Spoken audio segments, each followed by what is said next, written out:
Good morning. Good morning, Morning, Sensei. Sensei.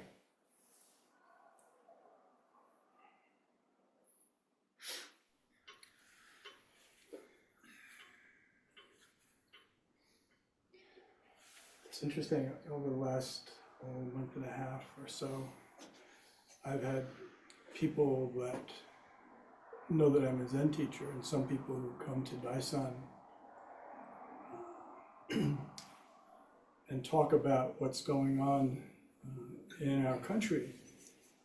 And they say, Sensei, what should we do? And the best answer I could give them is, I don't know.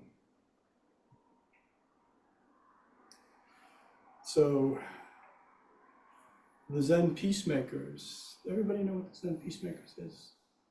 Okay. I am part of the White Plum lineage. It was started by Maizumi Roshi, who came to California from Japan, and he started the Zen Center of Los Angeles, and his first Dharma successor was Bernie Glassman. And Bernie Glassman started out as a regular, everyday Zen master, but eventually he had been born in Brooklyn, and he was raised in a Jewish household with a lot of social activism. So the expression of his Buddhism was focused towards social action. And he started a bakery in Yonkers and employed only homeless people, no questions asked. And to make a long story short, it became a very successful bakery. And then he started a bunch of other programs. He's done bearing witness retreats, being on the street, going to Auschwitz and those kind of things. And this peacemaker organization has 3 tenets. And so I'm going to spend a little time talking about them today, because the answer for myself to the question, what do I do, is I looked into practice for some way for it to guide me in moving in all of the turmoil and the fear and the anger and everything. So I've chosen, as sort of a guide, to live not only my life in terms of that, but in personal relationships and in general, guided by the 3 tenets of the Zen peacemakers. And I know I've mentioned these before, but I wanted to mention them again together and offer them as an answer to how do we move through times like this, or how do we move through relationships that are struggling, or how do we move with the joy that somebody is experiencing. It's not all suffering. It can also apply to people who are experiencing a life of joy. So the first tenet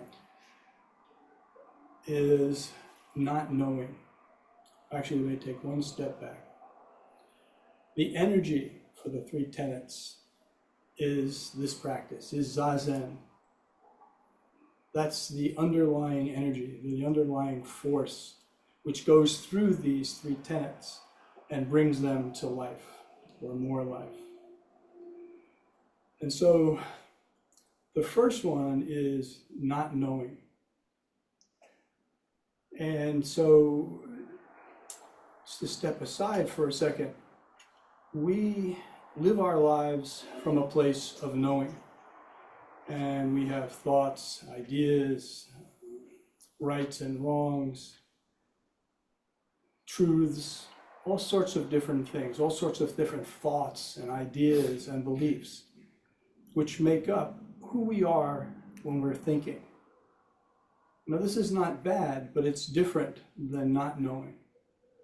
And the thinking and all of the stuff that comprise thinking is how we enter into any situation.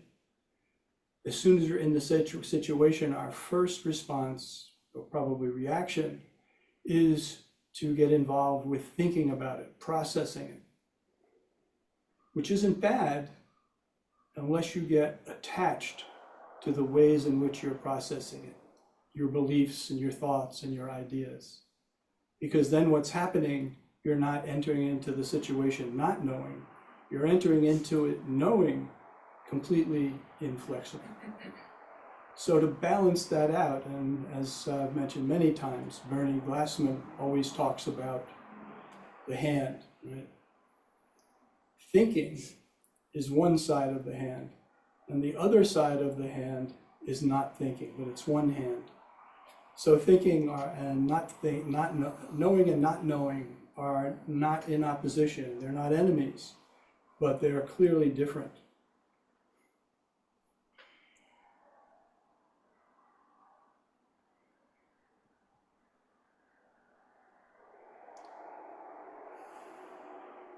So not knowing arises out of silence. It's when the mind is quiet. Or in Zen we would say, it's when the mind is empty.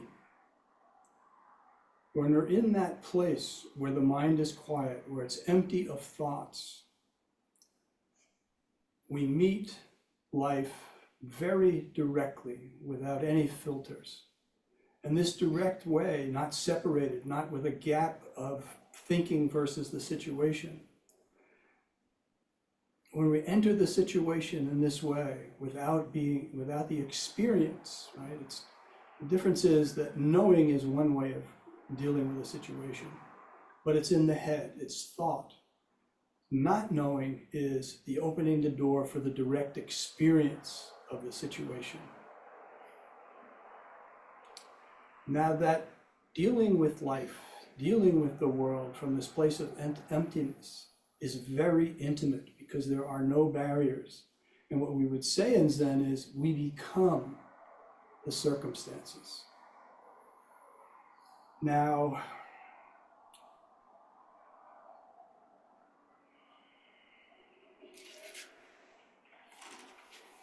this freedom to become the circumstances is really a beautiful experience. And again, it's an experience.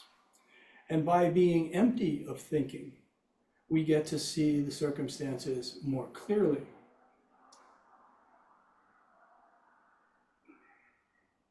Now, this is a haiku somewhere along the way that I wrote. And the haiku is, "How beautiful the daffodils left unnamed. How beautiful the daffodils left unnamed."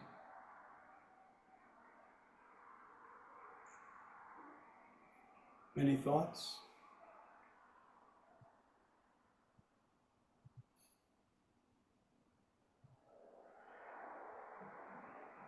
It's a paradox. What? It's a paradox. You've named it.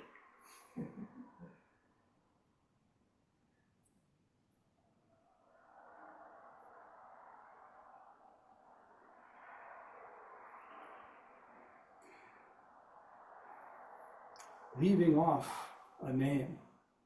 The name being all the things that you know about daffodils, that they're in spring, all their limitations, how long they grow for, what they look like, where they're growing, all of that, which is basically naming the circumstance of a particular daffodil. Prevent seeing it clearly, seeing it directly, because in between us and the daffodil are all these ideas, all these things that we know about daffodils, whether we're conscious that it's present or whether we're unconscious that these thoughts are present. They're generally, some variation are present. So unnamed means just dealing or taking the daffodils directly without all the names.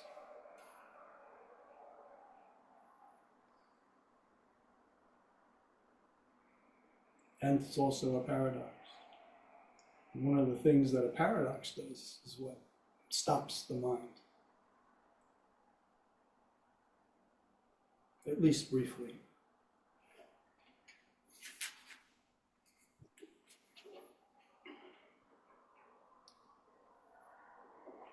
So I said this is a very intimate relationship. that we can have if we enter a circumstance silent, if we enter it with a quiet mind, with an empty mind, not empty it and enter the situation right away, processing it, identifying it, naming it, because then we're not the situation anymore. It's over there and we're over here.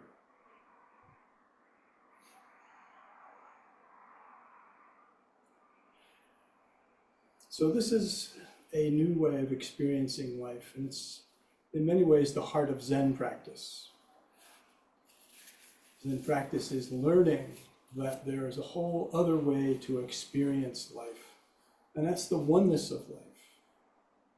And so not knowing is the gateway to experiencing the oneness of life.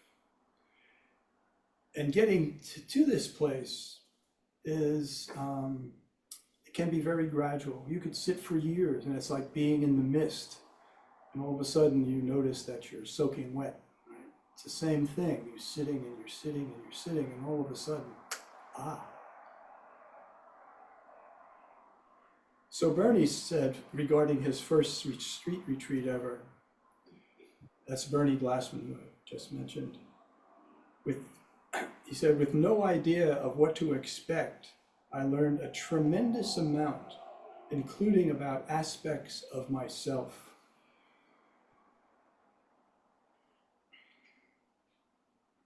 So this is from the Zen Peacemaker page. Not knowing is being in a state that trains us to continually set aside fixed points of view. And Zazen is the practice that makes this possible. So this is the first tenet that is part of entering into life every day and having be guided in some way, is that the more we can enter a place of not knowing, the more effective, the more in tune we can be with whatever it is that's coming up in the world or in our family or our personal relationships. So the next one, the second one, is bearing witness. And bearing witness starts by, again, being empty of thoughts, opinions, and beliefs and judgments. Right? The not knowing, the experience of not knowing, sets the stage to allow us to bear witness. And bearing witness is entering into a situation, as I was saying, ready to listen, to being wide open, not with a knowing mind that's at rest. And the experience, this bearing witness, is compassionate and curious. Try to imagine what it's like when you meet somebody who just wants to know about you. They don't want to sell themselves, they don't want to tell you, it's just, tell me about yourself, I want to hear about yourself. And it's a person that receives you with an open heart, with compassion. That person is bearing witness to you.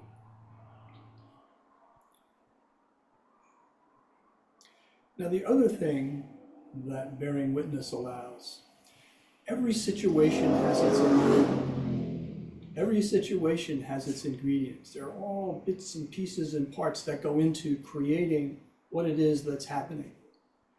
And if you sit or enter this situation with a still mind, we're much better able to become aware of the ingredients.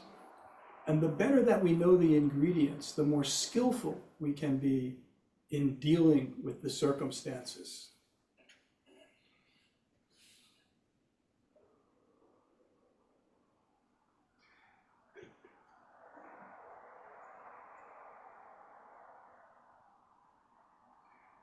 Now, one of the things that comes up that I hear from time to time is that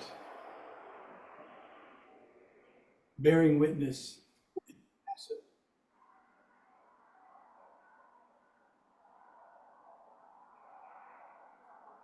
That all you are is a bystander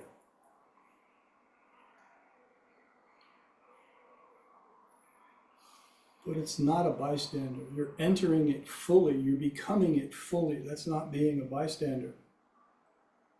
And in doing so, we find the courage to face, as they say, the whole catastrophe. And we do this with humility, with curiosity, and with openness. And sometimes just simply being present is all that's needed. Just to have somebody bear witness, just to have somebody listen, just to have somebody present with an open heart.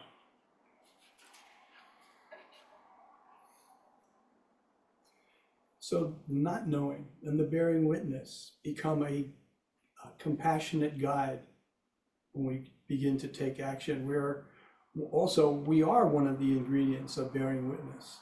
So when we're bearing witness and we're taking into account all the ingredients in a particular situation, we are part of that. We have to include ourselves as one of the ingredients.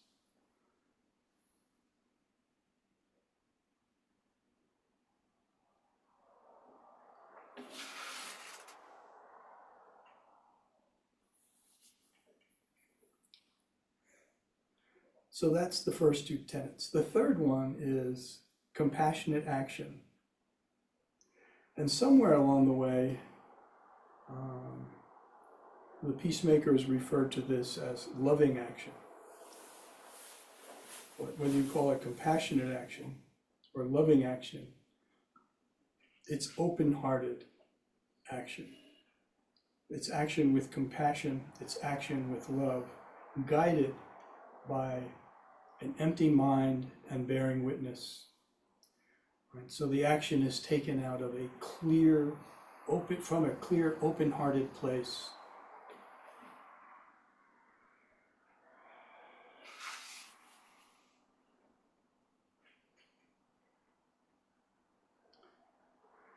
Now, one of the things about compassion that I think gets misunderstood sometimes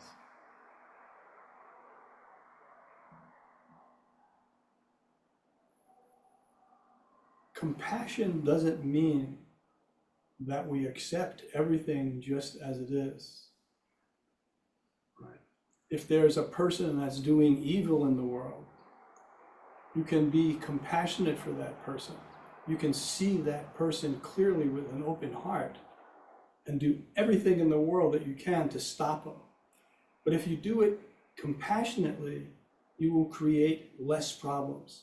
If you enter into this kind of place filled with hatred or anger, then there's not clarity, there's not compassion. And then what's going to happen is with these kinds of intense emotions, we're only going to make the situation even worse.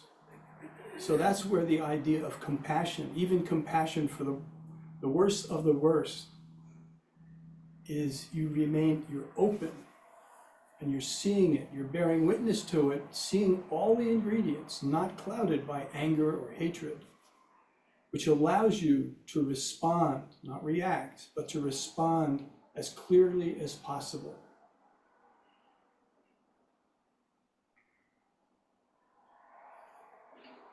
Another strong emotion that can have effect on this is fear. So as I said, this will have a negative impact and it'll create more suffering.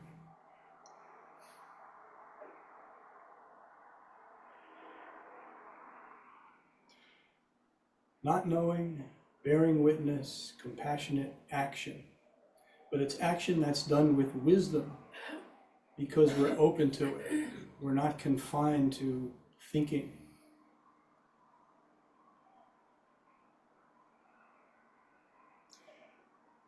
Now, just, as when I was thinking about giving this talk, I know that in the past, it's, when you tell somebody or you talk to somebody about, well, you need to approach this circumstance with love, with an open heart. The general reaction to that, especially if it's a very huge situation, like a war or a dictator or something like that, the response is, are you out of your mind? How can you possibly approach this lovingly, compassionately? And so I thought about, let me give you a couple of examples, on the ground examples of people who have done this, that it is done, it does get lived out in the world. And so we all love Thich Nhat Hanh. So this is from his book, Being Peace. And this is a quote. Selfless love is the essence of nonviolence. And when coupled with mindfulness and insight, provides a strong base for social action. Selfless love is the basis. And he says, there is no way to peace. Peace is the way. Peace should be a way of life rather than a goal to be achieved. So the heart, is there anybody that doesn't know Thich Nhat Hanh, by the way? Okay. So the heart of the way he lived his life and the way he worked for peace was grounded in compassion, was grounded in love. And he certainly had an impact on the world and on conflict. So it is possible to be compassionate, even under the most difficult, the most horrible of circumstances. And then the other one that I chose is Martin Luther King. And he believed that love and social action were inseparable. Selfless love was he said, was the most powerful force capable of transforming enemies into friends. And he goes on to say that love is best implementing the demands of justice, and justice at its best is love correcting everything that stands against love.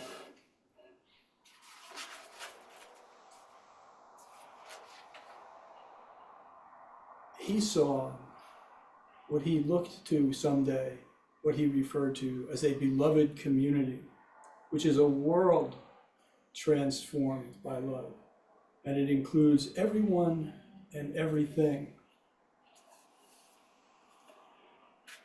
Now, as soon as I say a world transformed by love, I think many people will think that's not possible.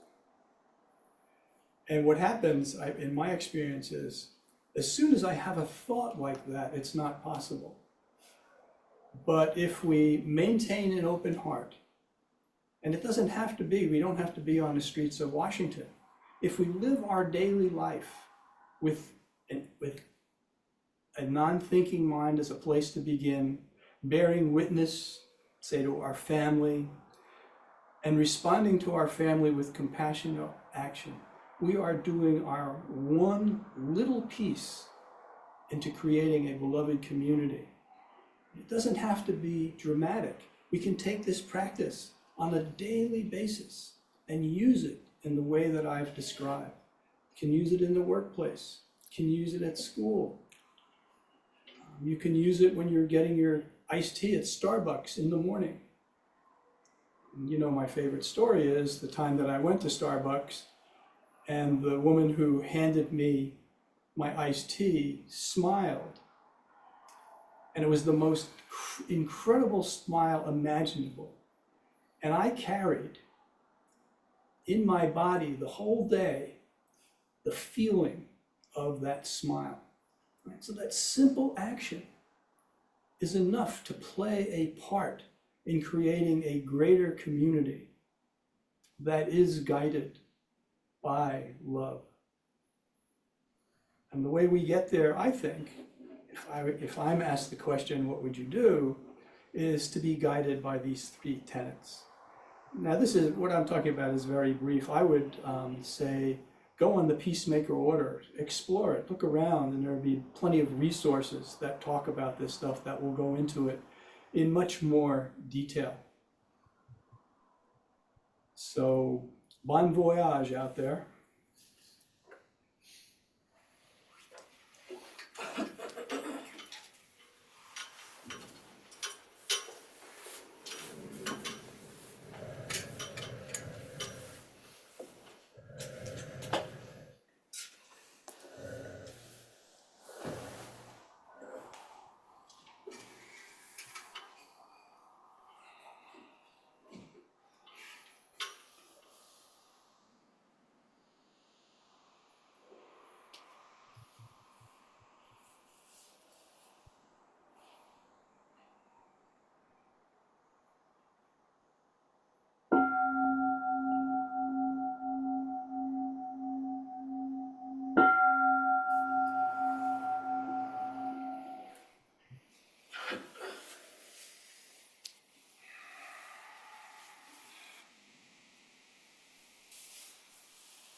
You'd like to sign up for Daison, you can sign up now.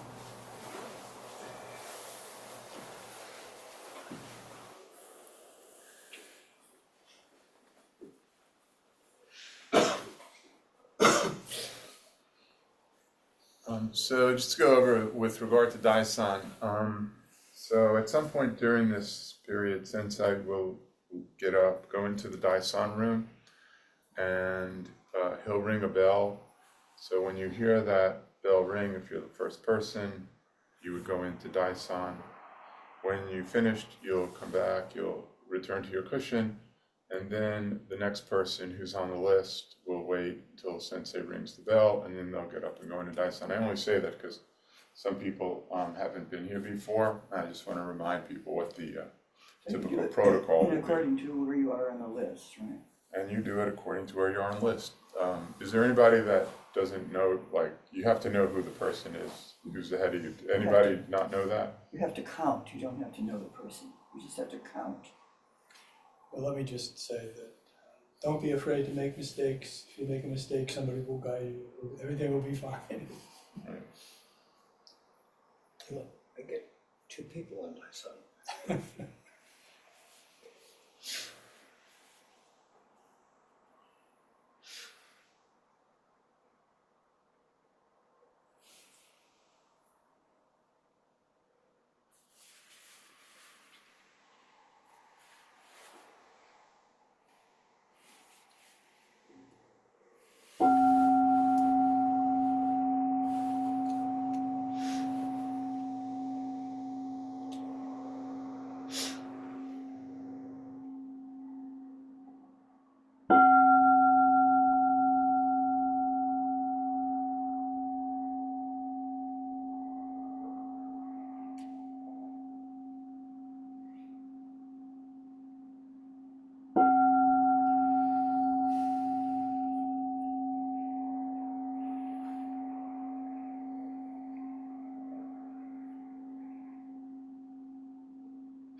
Okay, so we'll sit for a few minutes and then we'll do the Heart Sutra and then a practice circle.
Please prepare to chant the Heart Sutra.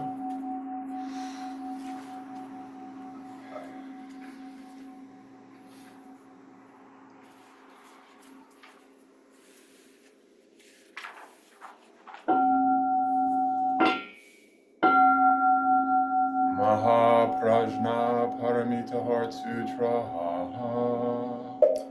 Avalokitesvara Bodhisattva doing the prajna paramita clearly saw emptiness of all the five conditions, thus completely relieving misfortune and pain. O Shariputra, form is no other than emptiness, emptiness no other than form, form is exactly emptiness, emptiness exactly form, sensation, conception, discrimination, awareness are likewise like this. O Shariputra, all dharmas are forms of emptiness, not born, not destroyed, not stained, not pure,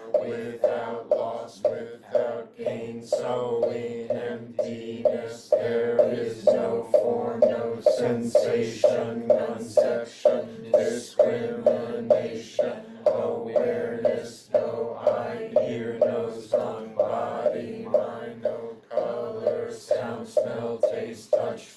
phenomena, no realm of sight, no realm of consciousness, no ignorance and no end to ignorance, no old age and death and no end to old age and death, no suffering, no cause of suffering, no extinguishing, no path, no wisdom, and no gain, and thus the Bodhisattva lives Prajnaparamita with no hindrance in the mind, no hindrance, therefore no fear, far beyond deluded thoughts. This is nirvana, all past, present, and future Buddhas live Prajnaparamita, and therefore obtain Anuttara Samyak Sambodhi. Therefore no Prajnaparamita is the great mantra, the vivid mantra, the best mantra, the unsurpassable mantra. It completely clears all pain. This is the truth, not a lie. So set forth the Prajnaparamita mantra. Set forth this mantra and say Gate, Gate, Para,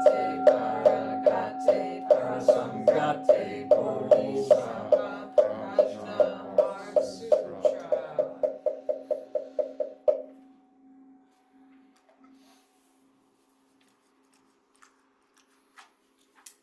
Okay, we'll now have practice circle. Colleen, can you lead us in practice circle? Sure. Thank you. So let's form a circle. And Enzo.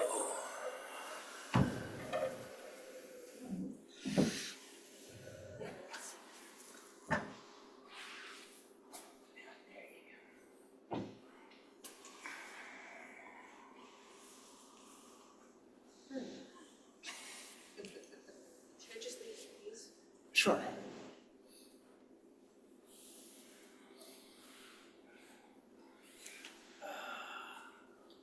Okay, so just a few ground rules for the sharing circle. We try to speak from the heart about Sensei's talk today. And what is said in the room stays in the room, and we're going to go around and say our names. We be cognizant of time. And we like to say no cross-talking, which really translates to meaning don't argue with other people.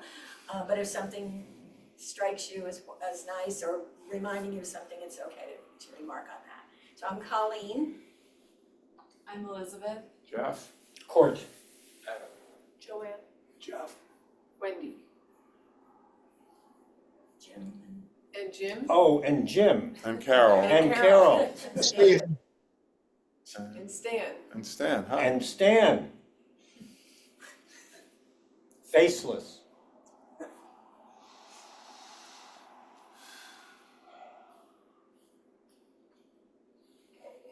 If you'd like to speak, you just hold your hands up like this.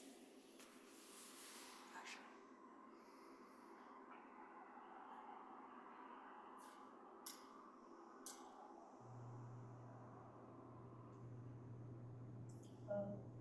I liked Sensei's talk. I struggled to pay attention just because I have a lot going on. But I really liked some points he hit on. I mean, I was listening for most of like the whole not knowing part, and I really like that concept because I've learned that we typically want answers. We want immediate answers to things. So when there's no like certain or like immediate answer to something, that's when we get a little antsy, or at least I do. And that's when I have to like really practice patience and just not knowing and sitting in that and being able to be okay with that and coming to acceptance with not knowing something. Like, he brought up like the state of the world and politics and all that, and that's an easy example of, powerlessness over a situation and just needing to be able to like sit with that before even taking action. And I like that they're in that specific order, because it, you know, it made sense, like, and I like how he had that whole transition from one idea to the next, and it was seamless, like, it made complete sense to me. And even like having a positive preconceived notion about something can kind of like bias you, like just being able to get to that point of detachment is, you know, I mean, he said it's not a goal or something to be achieved, but I mean, it is for me, just to be able to like get there in the first place, and if I lose it, just like to get back. I also, on that note, I like how he said like peace is not something to be achieved, but it's something to be lived. And I've gotten that before. I've gotten to that state of just being really peaceful and not knowing, and very zen, you might say, you know. And I don't know, I wish I could be like that all the time, but it's not realistic. Just I can be very reactive, and I guess the fact that I want to like get to that point of peace is a good thing in itself, and as long as I have that like desire to do it, it can be possible. But yeah, I guess that's it. I did enjoy his whole speech.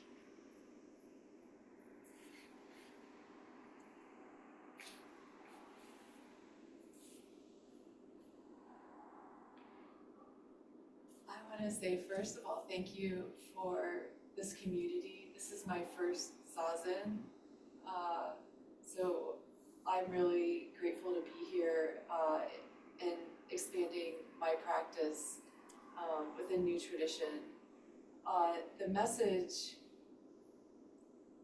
is not completely unfamiliar to me through readings that I've done in the past. What I found was interesting is that I caught myself working to remember the three stages, you know, an empty mind, bearing witness, and compassionate action.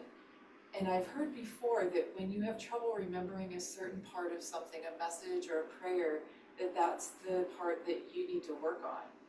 And I couldn't remember bearing witness for a while. It took me a second to regain that. And so I'm gonna carry that with me after today. So yeah, I love the 3 tenets of the Zen Peacemakers Order. I love the Zen Peacemakers Order. They've got a great website online, and Bernie Glassman, the founder. But I do always forget the 3. I'm always like not knowing, I forget bearing witness and like often, and I've heard Sensei talk about these like a lot. And so I really must be avoiding bearing witness. And compassionate action, I always get that one. I'm like, yeah, makes sense. But applying it in my relationships, I find very challenging. Like not knowing, especially my closest relationships, I feel like I know how things are supposed to be going. And to stay in not knowing really shifts everything if I do it, but I find it challenging. So I was taking it in and wanting to, on the cushion, it's like, it's a great way to sit, to just empty, and keep letting go of the thoughts, like come back to the breath, come back to the posture, come back to anything other than follow our thoughts, So I feel that it's such a gift to sit, but finding that sweet spot in, my closest relationships, I find very challenging. So I'm gonna keep working at it.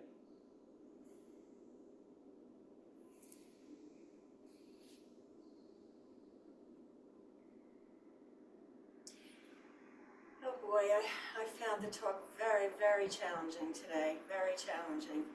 And I was reminded that last year, because Sensei has spoken about this a lot, and a Sangha member said, but I don't understand how you could bear witness with Auschwitz, because they do retreats there, and evil in the world. And I can remember saying I had just finished reading Bernie Glassen's book, Bearing Witness, and I said, it's so easy and simple, here's this book. And I realize now what self-righteousness and know-it-all is, that was, because today, I was that member going, no, since the re-election of Donald Trump, I've been in a bad, resistant, or if you wanna call it challenging place about these tenets. It's, so, oh boy, guess I need to get back to the book myself too.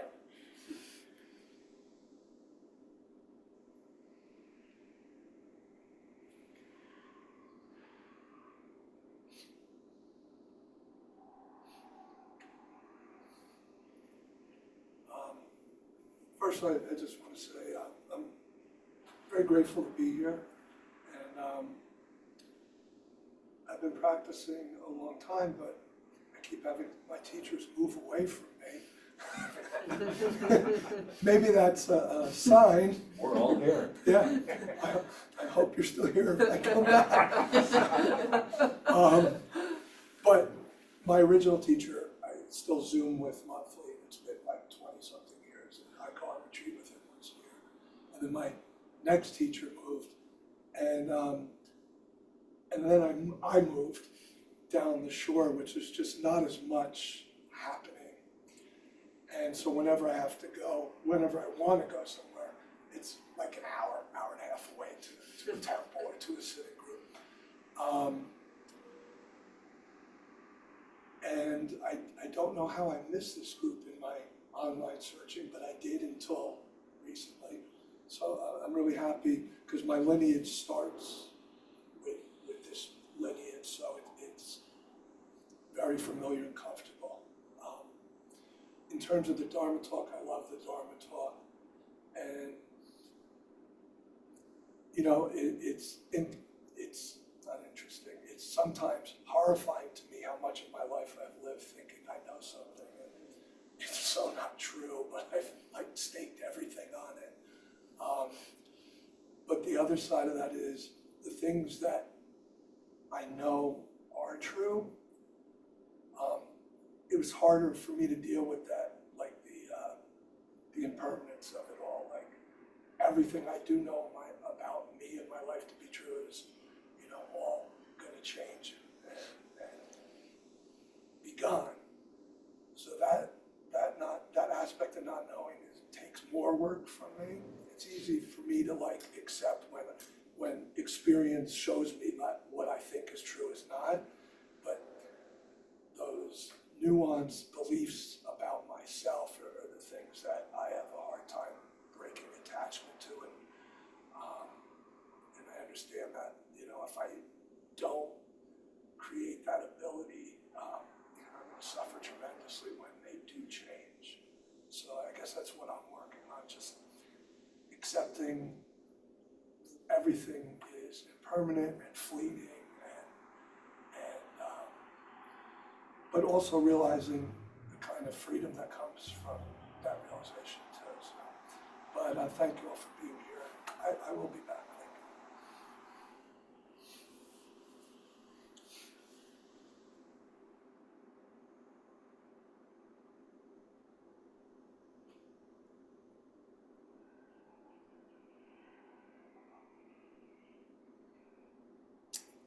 So I'll tell you a little story.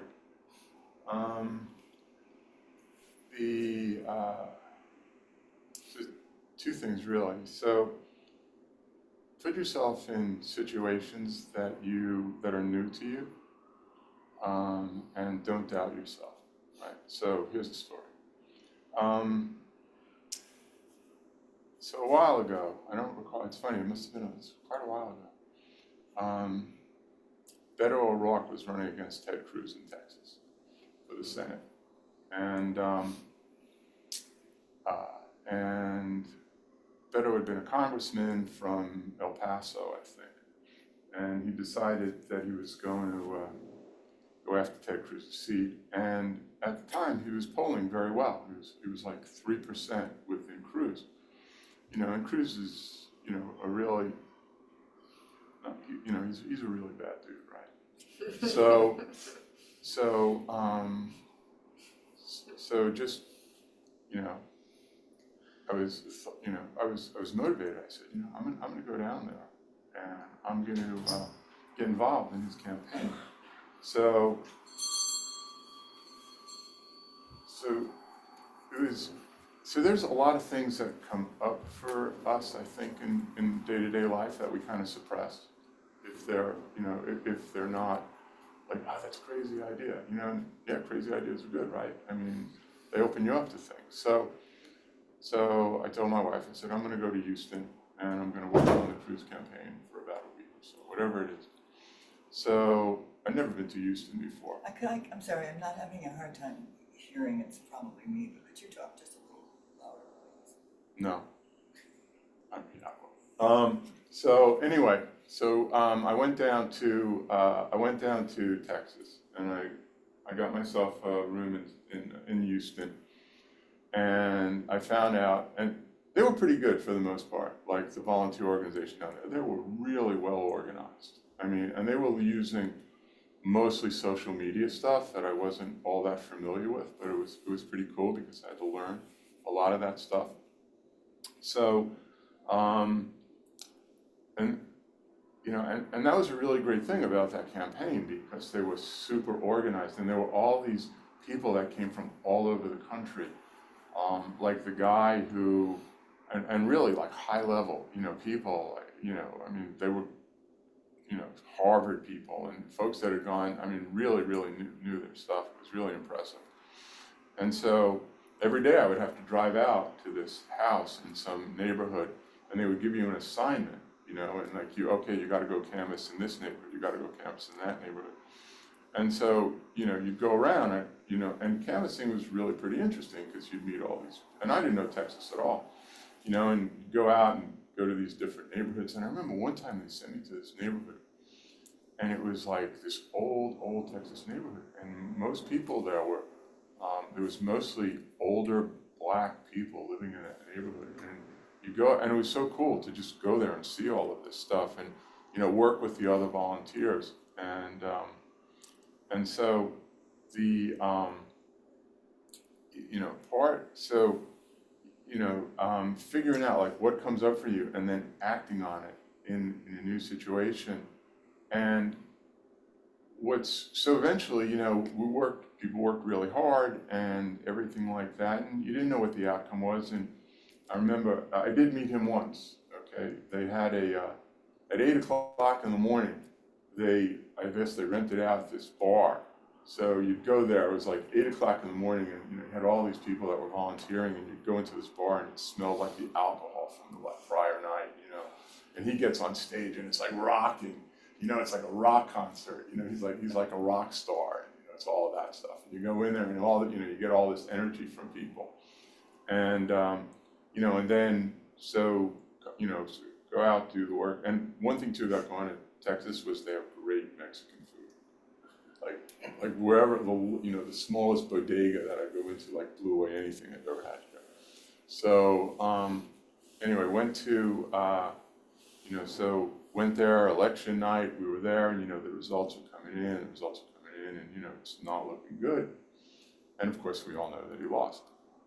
So people were, of course, very disappointed and so forth. And you know, I flew back, but you know, when you know, Sensei talked about, okay, you know, like Martin Luther King, you know, he was one guy, and Thich Nhat Hanh is another guy. Like for me, Beto O'Rourke is like in that category because he's still there. You know, he ran again. He's still hanging on. You know, I get emails from him. He's still active. He's still pushing it. He's still got his organization, and you know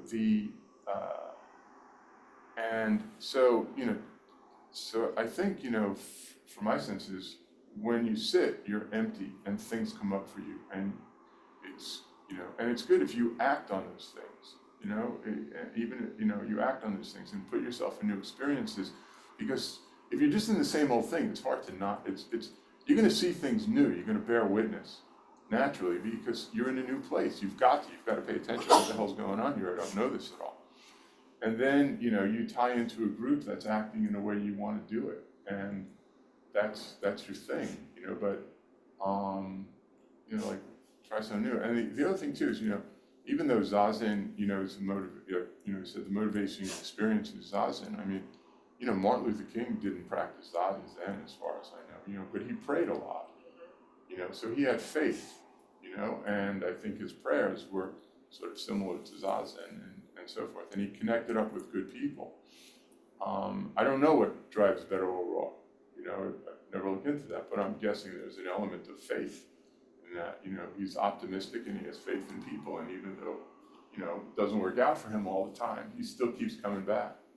So, you know, you got to, you know, so you got to do that. You know, it's those three things. You know, NBC, not knowing, bearing witness, and compassionate actions. About NBC.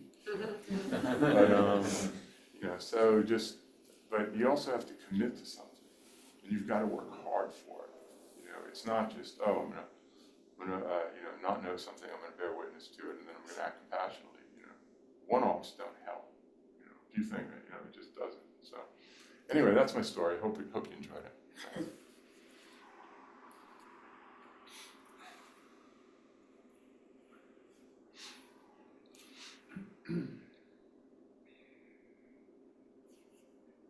And not be attached to the results.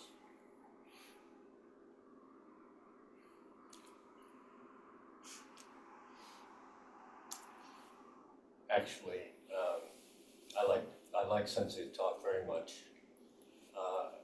As I'm aging up, I also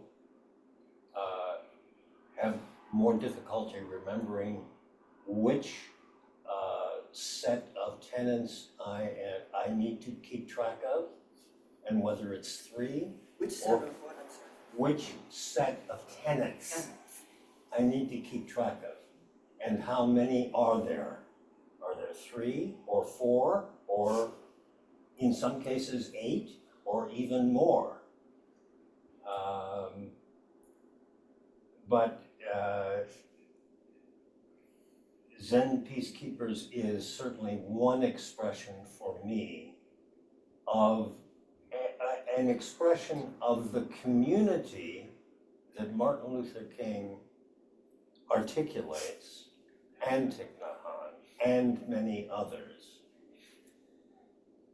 that forms the basis for my knowing or not knowing that I need to resist what's going on in this society and worldwide right now. Because this community represents what is possible for all of us.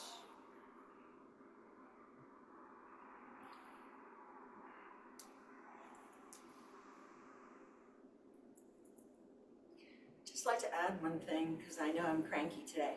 But yesterday, I went to see Bernie Sanders in Bethlehem, which got me in a very good place. But it was reminding me, because he said at one point, among other things, listen, I'm not entertainment.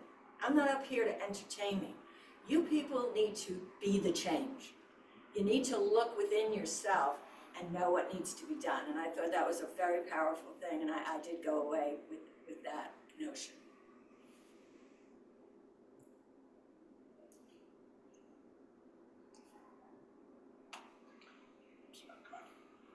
Sure.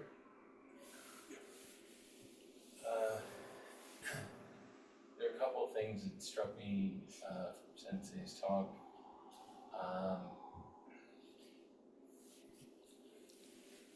I thought a lot of the talk was going to be political, because Sensei opened it with you know, what was going on in the world, and then he mentioned a few times about conflict, and he was talking about the hands, and the one hand, and he was saying that the sides were not enemies of each other. And I thought of, you know, within one coin, how that neither side was an enemy to the other. And I was thinking of how I don't see that way. I see them as enemies. You know, like that's not compassionate anything. I mean, like I don't do well with conflict. I was born into a lot of conflict. You know, my family was, I was a conflict, it was a stew of conflict. So the ability to bear witness, for anyone or anything, is directly related to how much bearing witness I've been witnessed. I mean, how could I bear witness to somebody I myself haven't had the experience? This practice is very good because I am, for 3 sits or however long it is, I am bearing witness to the things that happen within me. I am watching the things, the feelings and sensations of my body. But that's meaningless. I mean, that by itself is not enough. You know, without a community, without other people, that's what I believe that Sensei was talking about with Martin Luther King. When he said Martin Luther King recognized that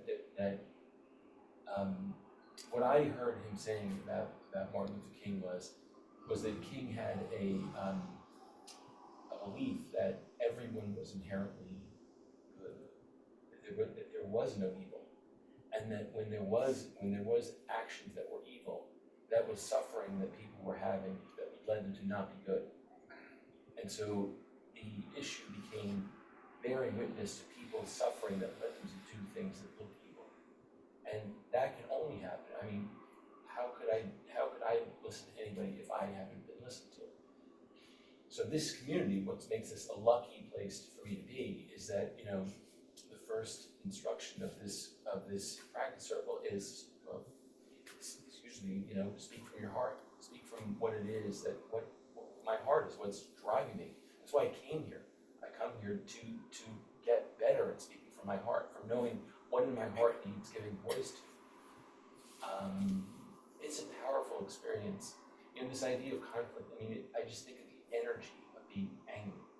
You know, and that is bitter. That is bitter. I have a lot of experience in being angry. And you know, it's not fun. I mean, I don't sleep well from it. I get physical problems from it. My relationships are limited because of it. You know, and I didn't know it, you know, for a lot of time. I did not realize how much those factors were driving me away, were keeping me sick. I did not realize that these things I walk around with, I go to the supermarket with, I drive my car with, are keeping me sick. This place and the chance to speak about it and meet other people, friends, like-minded people, the chance to get what's in me out is my chance for having a better life and being able to spot it in someone else. I see it in Donald Trump. I know what that kind of suffering is. I'm not running the world or whatever, but I had that kind of bitterness, just like that. Thanks for letting me share.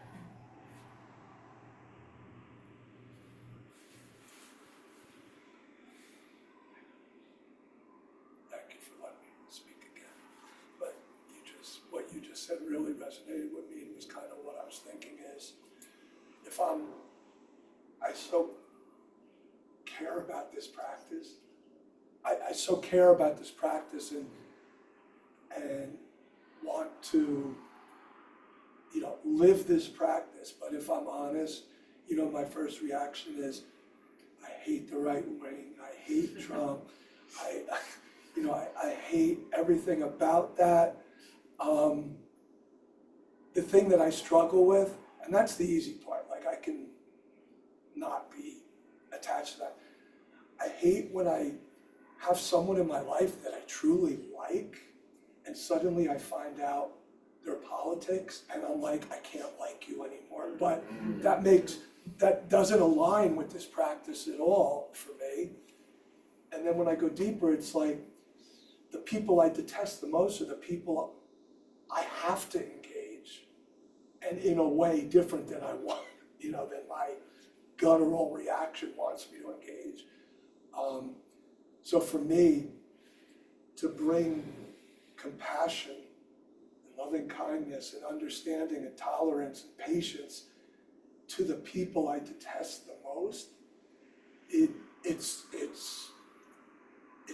extremely, extremely difficult. And I find that what happens is when there's someone in my life that is on that other side, and even that's a wrong perception, but they're on that other side, I find I try to keep the peace and the kindness. And we're in I'm not as intimate with them and I'm not as close. And I kind of take a step back and I'm like, okay, I don't know if I've ever really tried to have a conversation where it wasn't based out of anger or frustration or even trying to prove why I'm right. And even there, when I said that, my mind said, you are right. But that doesn't matter, like it's still, so trying to like say, this person, I hate their politics, but I can't hate them. I want to, but I know I can't. And that's, I guess it's still a lot of ego too. Like how can I swallow my pride and reach out? And so all this talk has really brought up another side of this, not knowing, bearing witness, and compassionate action. It's easy to do that when it's something I want to do, but it really needs to be done when I don't want to do it. So thanks for letting me speak again, I appreciate it.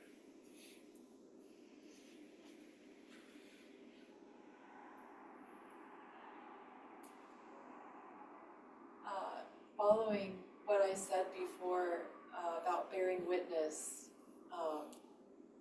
one of the things that struck me in Sensei Carl's message today was that it's not passive, and bearing witness isn't just sitting there.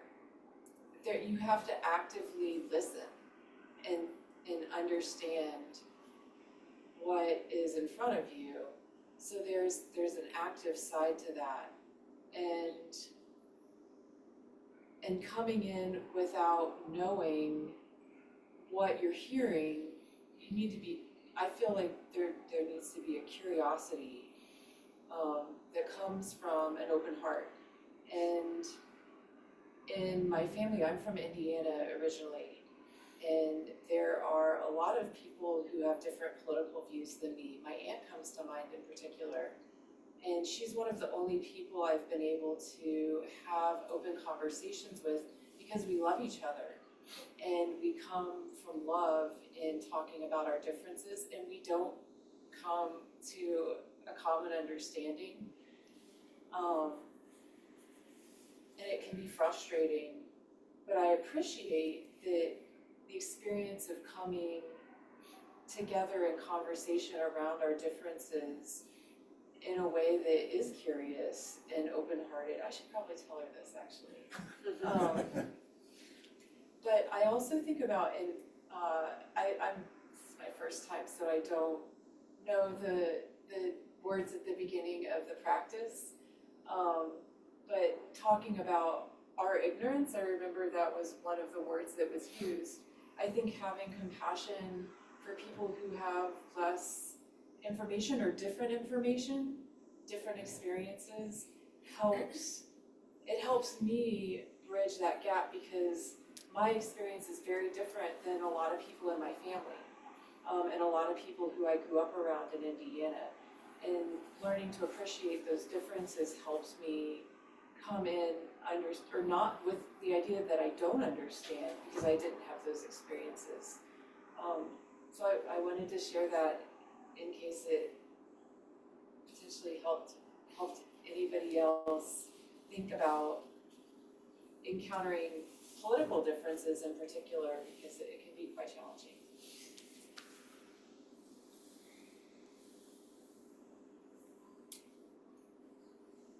I wasn't here at the beginning of the discussion, so I don't know if anybody talked about not knowing, but that's where I have a problem. I know too much. Seriously.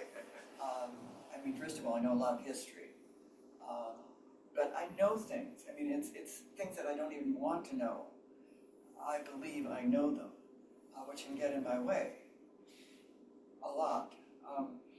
So I'm stuck at the very beginning of this, and I don't know how to get out of that. I don't know how to have.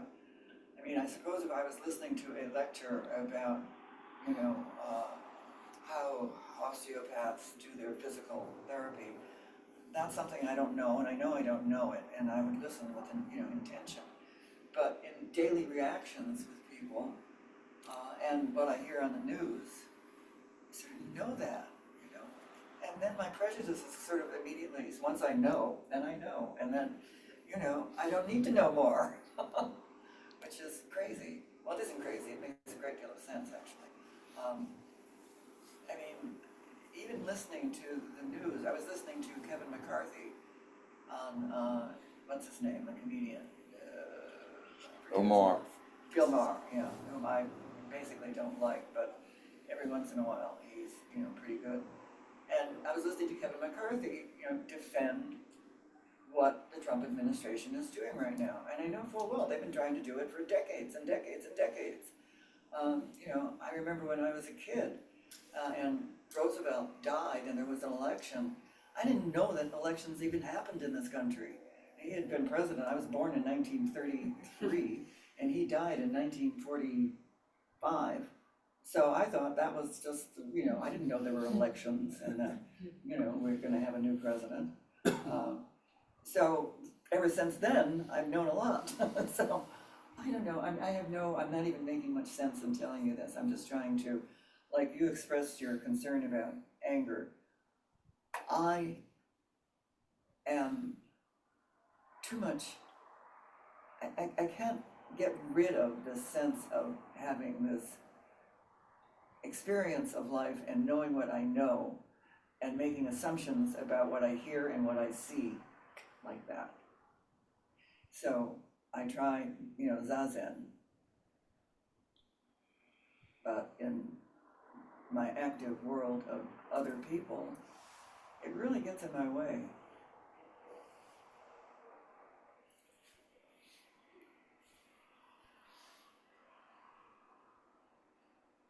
It's a quarter of. Does anybody else have anything that they might want to say before we close?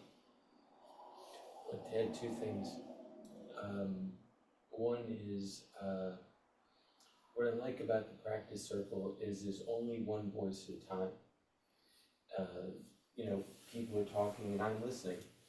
I have reactions. Sometimes I may not realize that I'm having those reactions actually, but sometimes I do, catch myself, as someone said, but to I'm trying to listen. I recognize that that's the same muscle that's used in when I'm listening to myself is the same thing as when I'm listening out of myself and listening to someone else. The same thing as when I'm listening within myself during the sits. The other thing I want to just say is, this is unrelated to anything I'm talking about, is for the last couple of weeks I found myself kind of crying at the end of when the gong is hit, the bell is hit at the end of the sits, at the end of each of the sessions. And it's a reminder of, I feel like disappointed that at the time ended, that it started, I heard the gong in the beginning and then I heard the gong at the end, and now it's time to stand up and walk around or time to do something else. But it's, it's impermanence, I guess. And I just, it's impermanence, put that in the impermanence pile. It's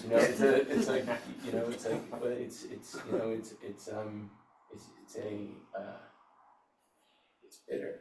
I feel sad about it. In a different day, I pushed that away. I did not want to feel that. And there's plenty of other distractions and things I could do and people I could be mad at to pass the time and whatever else. But, this is the thing, this is what this practice is sitting. I have a long history of running. This is not running, this is sitting.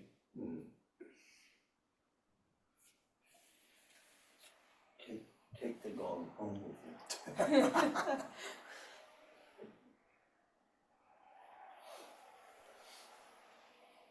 Okay.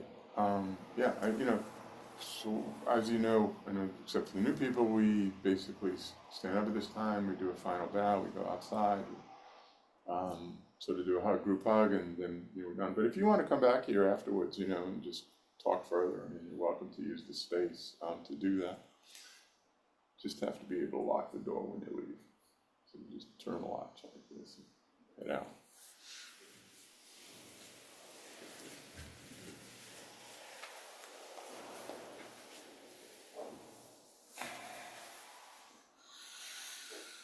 Oh, and I gotta sit and ring the bell.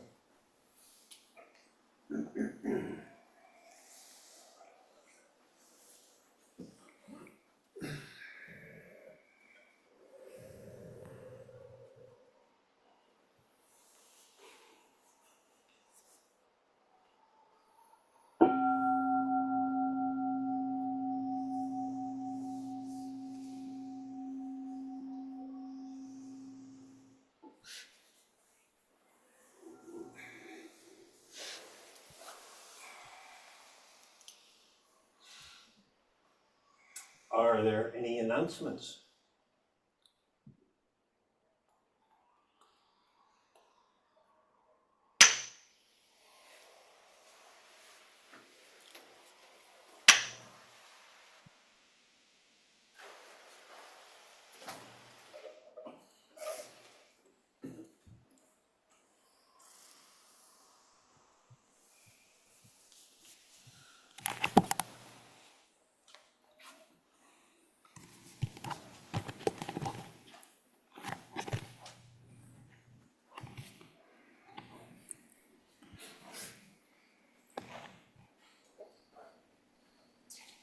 We just make a big circle. You don't need a big spot. Oh, and we make a circle, however big it needs to be. Right.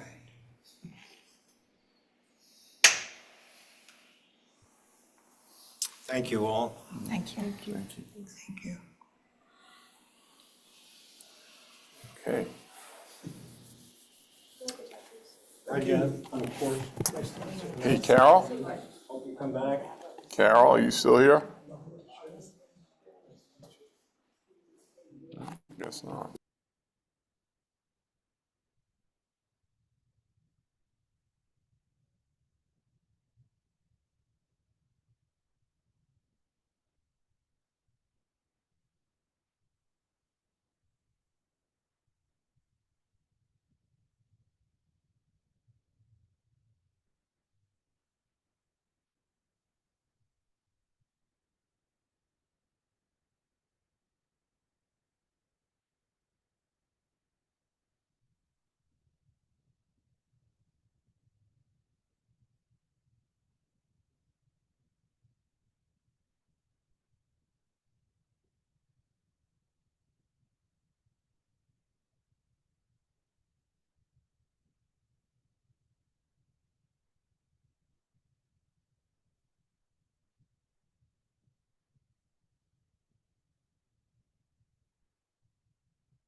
23 minutes left on my cake timer.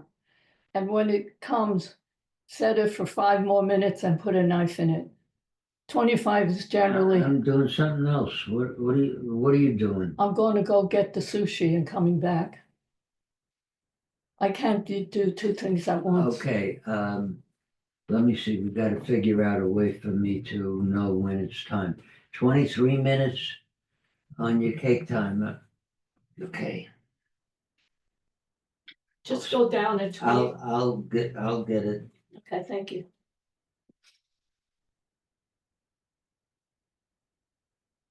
Alexa, set a timer for 20 minutes. 20 minutes, starting now.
I'll be back as soon as I can.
before you come down, could you fill this? Yeah. Thank you.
add 2 minutes.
Alexa, add 2 minutes.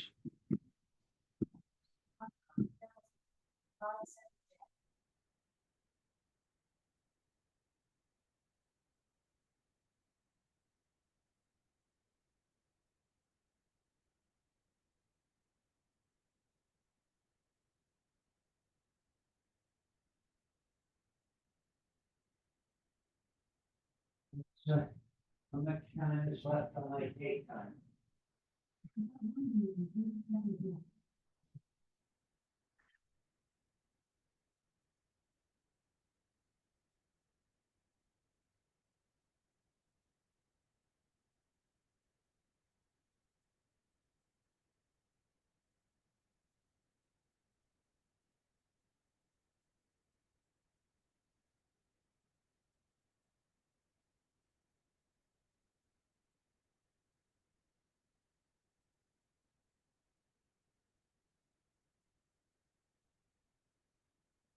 Five minutes.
Hey Stan, is the AC still on?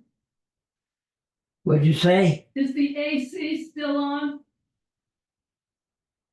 Is the air conditioning still on? Oh, yes. So if it gets a little warm, you could make it a little cooler. You want it turned down a little?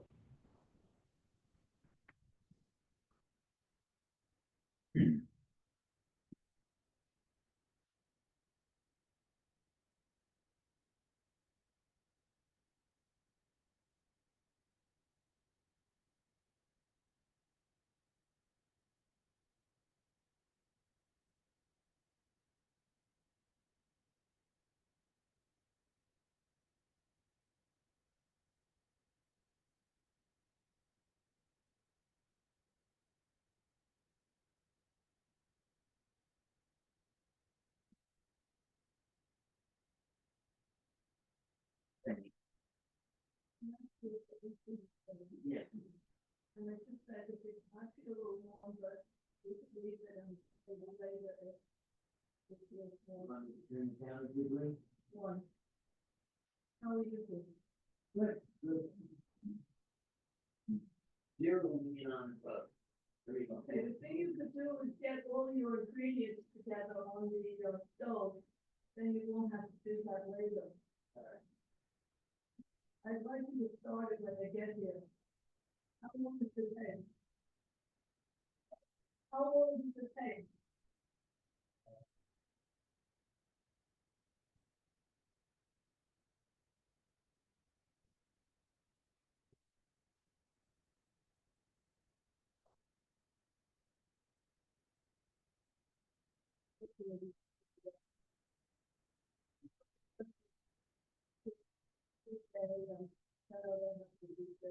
Okay, I turned it down for a degree. I'll put it on the stove. I'll put that in. I think that'll make it cool. That's what you want, right? That's it. The way you do it in the next one. Yeah. So we need to get out. That's what we do. So that's very well. So, only, yeah, that's a really good.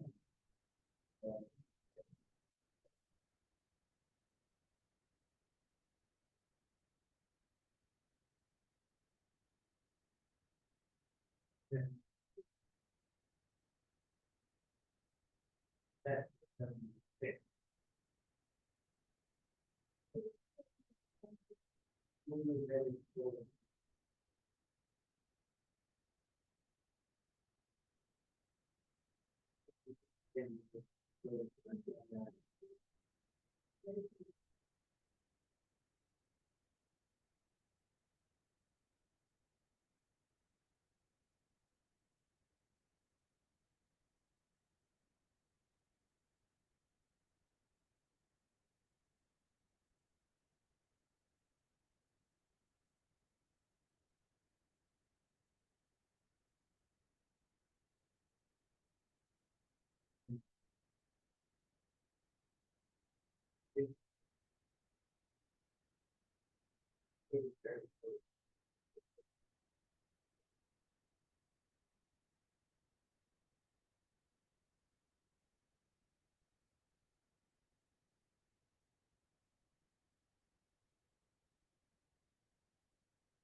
Eight cups.